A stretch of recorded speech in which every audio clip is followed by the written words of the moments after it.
انا جوعت. انا ما عدتش عارفه املك اعصاب، انا ايدي بقت بترتعش. انا ده تاني يوم محطش لقمه في بطني. ما ترد عليا، انا عايزه اكل. رد عليا، بقول لك عايزه اكل. رد عليا.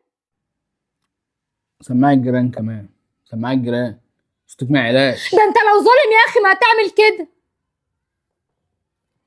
حلو ده، حلو ده. فيها يومين كمان. هو ليه كل مشكله تحصل بينا تحرمني من الاكل؟ انت شايف ان انت كده صح؟ فين رحمه ربنا؟ فين قلبك؟ انت ما فيش في قلبك رحمه. ما كان انت شايف ان كده المشكله بتتحل؟ هو كان في قلب بس شلته خلاص، بقى في حتة حجر. طب انا عايزه اكل. مفيش أكل وأنت في عقاب. بعاقبك، ما بحبش وجع دماغ ولا الزعيق ولا الكلام ده، فبعاقبك. تمام.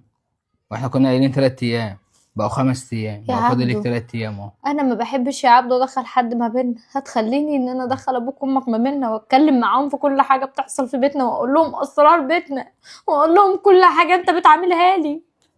لما أنا بأبويا وأمي إيش دخلهم؟ انا مش عارفه اخد معاك لا حق ولا باطل. انت بحس ان انت بتبقى مبسوط كده، بحس ان انت بتنتقم كانك بتعامل حد من الشارع، بتعامل واحد صاحبك. ايه؟ هو كل مشكله تحصل بينا تحرمني من الاكل 3 ايام؟ ده يرضي ربنا؟ ما هو لو بيحصل مشاكل ما بيني وما بين صحابي مش هحبسه ولا همنعه عن الأكل، ده أنا هشيله من جذوره خالص. تمام. وانتي متقعديش توجعي في دماغك كتير.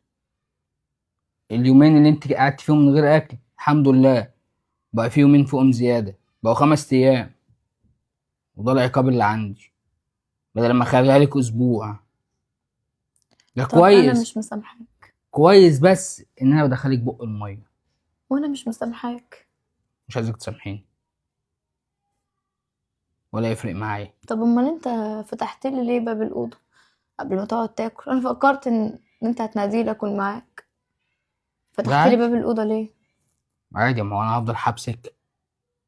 ما هو بصي، اللي عنده حيوان يفتحوا الباب يسيبه شويه. صح ولا غلط؟ حيوان؟ مم. انا حيوانه؟ ما انت اللي بتقولي اهو. عشان والله ما مسامحاك.